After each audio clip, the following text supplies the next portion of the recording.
Let's talk about what happened yesterday, Friday, option expiration. Um, so looking at the daily chart, um, going into Friday, I did some preparation in advance, and what I noticed was that on Thursday you had kind of a failure. Here's Thursday, right? Trying to break out of the 60-minute trend line.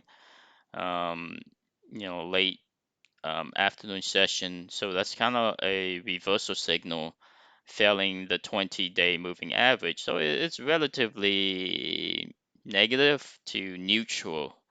Um, but what the other important thing was this whole price, signature, this price action, this downturn. I benchmark it to the previous downturn, and you can see the McCullough oscillator is relatively the same.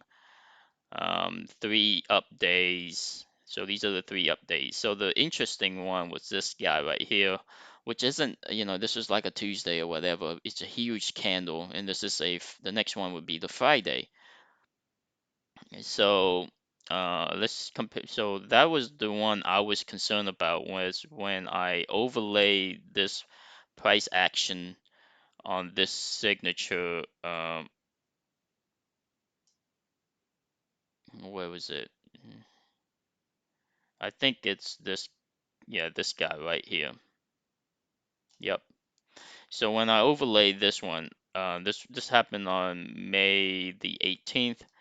So here was the what I was preparing for going into Friday was that, it was a gap up and then a kind of a initial push with greater volume. And this is type of a brain seed. When they show you this much strength, you're pretty much convinced that the day is going to be either positive or it's gonna, it won't be this type of sell-off. Of course, it did turn around, and you can see how it failed the 15-minute and then completely collapsed after it reached a target. So this is a price target. 38.2 was the price target, and then it overshoots. Actually, 3,300 was the price target. Then it overshoots, and in three waves, one wave down, two waves down, three waves down is when it ended the day low of day. So this was something that I was concerned about going into the close. So what I did was that, today pretty much I play the downside and some upside on the bounce, but I wasn't too focusing on technical Friday when I should have. Now I only ended up making 300, but there was some opportunity loss. There's one opportunity loss that I want to talk about, and then another one that I kind of miss. Um, so looking at this, looking at the 60 is important. So here's the 60, which is critical. And of course, in the pre-market, we had the job report, which was lower than expected. So initially, that was a bounce because the momentum traders, the day traders, they were anticipating that perhaps a lower number would, spark the Feds to not taper, to not reduce, to actually increase stimulus, to not reduce the bond purchasing and whatnot. Essentially, the Feds is the key variable in determining whether the market is gonna be inflated or not. And so that pre-market was completely, um, you know, elevated. Now I was concerned about the head fake because, like I said, I was benchmarking based on this signature that there was going to be a push and eventually a downfall. Now, and then when it gapped up, so this is a gap up, and this was kind of like the initial push. I had failed to see the volume. This is where I failed to make a complete analysis on what going on. And all I was looking at was the price action, and the price action was sparking higher and higher. And I had sold a call option right here at about 53. One of these guys, I hit it right at 53. Maybe it was this guy. And, this is, you can say, well, I couldn't hold 30 minutes, or not even 30 minutes. I couldn't hold 10 minutes, 15 minutes. You're absolutely right. I couldn't because I was so afraid. Every time when the price action, and you're monitoring your actual account, every time there's a price, there's a jump up, you just feel like it's just gonna run. It's just giving you signals like it's gonna run, it's gonna break out. And what you're not seeing is, you're not really looking at the signals that indicate contrary to the fact. And of course, after the first, let's look at the 15 minutes. After the first field, I guess I can just look at this guy right here, right? This is at 9 o'clock. This is the first hour right here, you know, an attempt, and then the second hour was when they broke it. They broke it at on the second 60 minutes. So you have a failing signal. Now, um, I was just afraid. One of these signal I was afraid, and then I just sold out for. I guess on this one I just sold out for a 80, $90 gain, and then I missed out on 1,000, maybe 1,200. So this is definitely an opportunity loss because I had the position, I just didn't hold on to it. So why didn't I hold on to it? Obviously, I was afraid of the outbreak, right? I was afraid of that push because I was benchmarking this guy, and at any time I was like, man, it's just gonna push and then reverse. Of course, that didn't happen, and I can see it clearly now why that didn't happen. The volume wasn't there. And you can look at the options here. I mean, this is the 3300 options compared to the put options. You can see this guy was elevated, right? I mean, it was weak until it was strong, so that was kind of like a head fake too. So the volume didn't come in afterward. So at the time, you might have say, well, the volume was on the call option, and then it fell. And so that's why it's really difficult sometimes when this type of signature shows up, right? And the other thing was I did miss a lot of these down reversal, and because it just based on what I was seeing in the morning option expiration Friday, I just didn't think today would be technical Friday. And what I mean by technical Friday, option is often when you have a balance, an equal number of buyers and sellers, equal number of longs and shorts, you have these cross currents. And so this reversal signal was a perfect upturn to VWAP, failure of VWAP. I mean, this is classic technical Friday.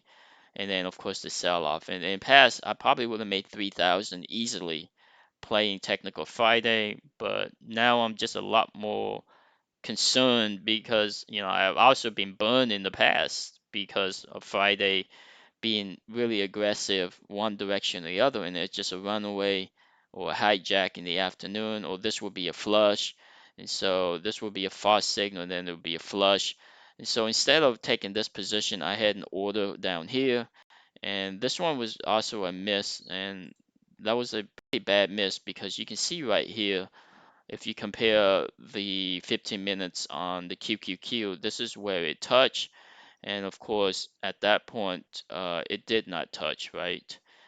It was only right here, but it was at a level, it was at a technical level, 38.2, where on this recovery and this bounce to VWAP, I should have taken that position. I just completely missed it, to be honest. And at this point, I would have gotten the order to execute actually, because this was perfectly where I placed the order. But of course, I'm going to cancel it because that's at the end. I'm not going to execute an order at the very end just to execute, where I can't close it for tomorrow or on Monday. So what are we seeing right now? Well, technically, I think right now is pretty negative. Because you do see that this is a failure of the 60-minute down to the 38.2, which is also at the 20-day moving average. And if you look at the moving averages, the 50 is going down, The 20 is going down, and of course the 100 is going down, meaning the slope is negative. And of course it's below the 60-minute. And although the weekly does look somewhat of a positive, right? This is a bounce candle for the weekly, bouncing above this key technical line. I think overall, just by looking at what happened today, this is actually a negative bias on Amazon. And potentially for the Nasdaq, I think there's a strong uh, strong suggestion that maybe Monday could also be a huge, because previous Monday, I guess here was the Monday that where there's a crash, and here's another Monday where there's a not a crash but a huge gap down, sell off. Yeah, these are sell off Monday. I think potential for a sell off Monday is actually pretty high. So it's either gonna be technical Monday and then a sell off Tuesday. Why would it be a technical Monday? Well, because that job number is still under digestion, right? And there's going to be a lot of dynamics on both and especially right now, it's still the beginning of Q4. This is the first or the second week of Q4, and next week is the first monthly expiration for the option for Q4. So there's going to be a lot of dynamics in play trying to figure out which direction it's going to go. So Monday definitely could be a continuation of technical Monday, and then Tuesday will be the collapse. Uh, or or it could just be a collapse on Monday because they don't even give you a chance, because previous Mondays here this Monday and this Monday, it's gonna probably be a gap down to the 100 and then a sell off all the way down. So overall, I think next week is gonna be a negative week, and then we'll see about Wednesday, whether Wednesday will be another reversal Wednesday, because once you have Monday and Tuesday, being a sell-off day, often you see Wednesday reversing sometime in the afternoon, as you see, I guess, yeah, the McCullough oscillator probably won't help, but on the 60-minute, the McCullough oscillator will, because you'll see the build up kind of like this. You'll see this build up, and then somewhere I guess on Wednesday, you'll see the positive build up for that classic reversal Wednesday. How deep it's gonna go down, who knows? But that's the way I'm seeing it technically, to be honest. Let's look at the bounce candidates, see if there's anything here. Of course, Google and Microsoft. Google and Microsoft are both the strongest bounce candidates. If you get into both of these guys, I would sell. If Monday is not a huge gap down day, I would try to sell, especially in the pre-market. I would try to get out of the positions. I don't have them. Shopify, of course, reverse after breaking above the 100. Didn't test the 50 surprisingly, but now it's reverse. Nvidia is at the 50. So these are the three strongest candidates for bounce. Facebook, of course, looking negative again. iSearch is negative. Adobe is negative. Starbucks is negative, and Apple and Amazon's are negative. So overall, the direction is negative. Um, and of course, we already took at the Nasdaq, but the SPY, I think the SPY is also going to, the SPY is going to be the stronger of the two, between the Nasdaq and the SPY. I don't necessarily think the SPY is going to crash, but right now it's sitting above the 60, so you say, well, it's a positive, right? Especially the weekly is looking positive. But I think because the Nasdaq is going down, I think that's going to drag the SPY down as well. The other thing is looking at this weekly on the QQQ or the Nasdaq, right? A lot of individual will make this analysis, and just based on their limited experience, they'll say, well, look, it's testing the 20-week moving average multiple times, and so this is a reversal candle, just like this guy.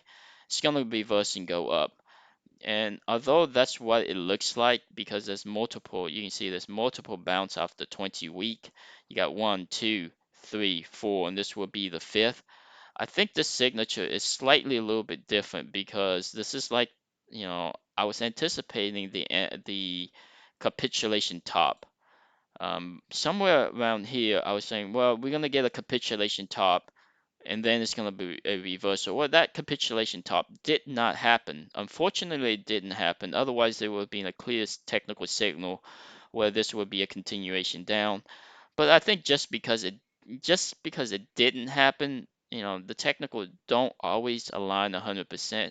I still think this semi, last attempt to break out. This was this 2 weeks right here where it was low volume, so to speak, but it was actually trying to break out, right? I think that still qualifies somewhat in a intermediate or an interim top. And so this 20-week support right now, I just don't think there's any catalyst to going higher.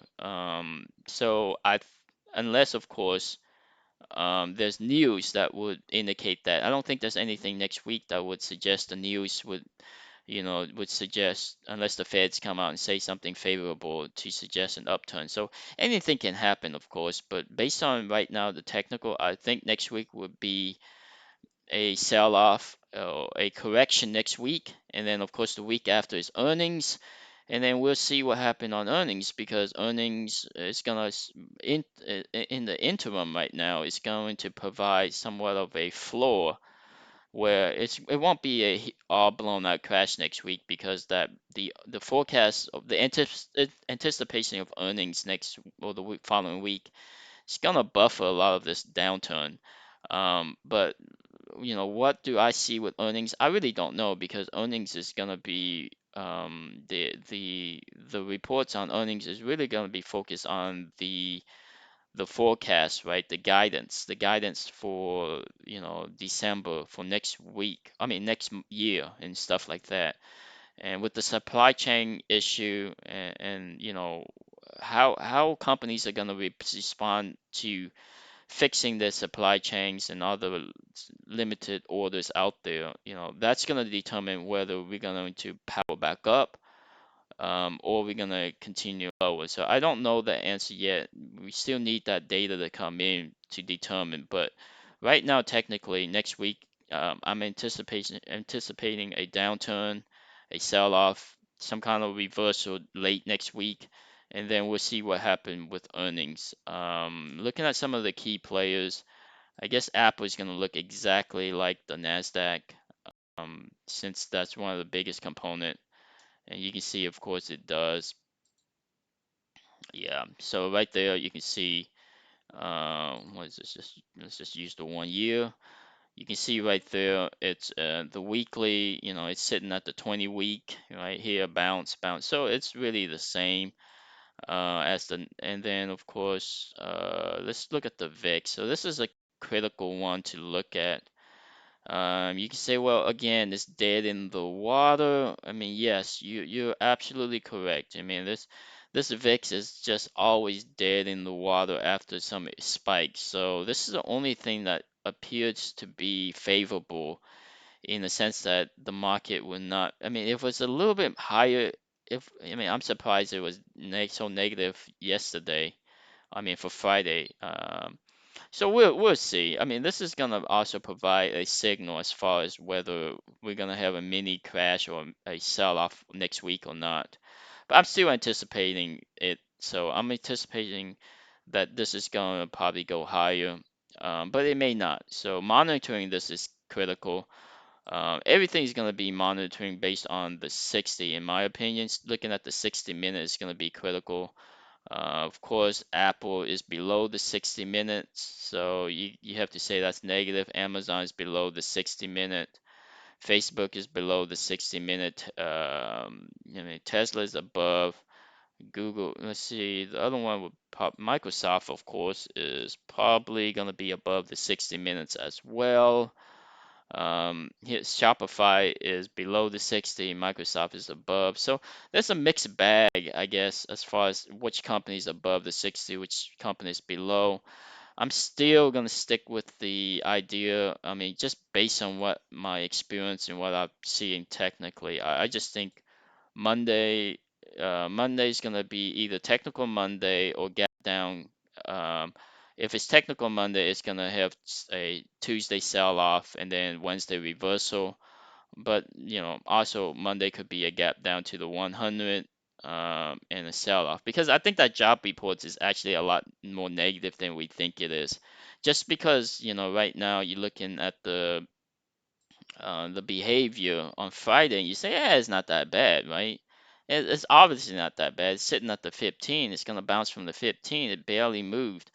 I agree that that's what it looks like, and very often that's what they show because option expiration is Friday, and the SPY is still above the 60, it's still above the 15. So a lot of time you see this support on the price action, and they're not. It's not. It's really more or less because of option expiration more than the fact that fundamentally it's positive. I think because of that news, all of this positive will turn to negative on Monday, especially over the weekends and especially next week is going to be the monthly expiration, the first monthly expiration of the quarter, I mean of Q4. So yeah, I just see this. It's gonna be, a lot of fear in an attempt from the shorts to try to take control. A lot of fear in the longs. So that is what I am seeing technically.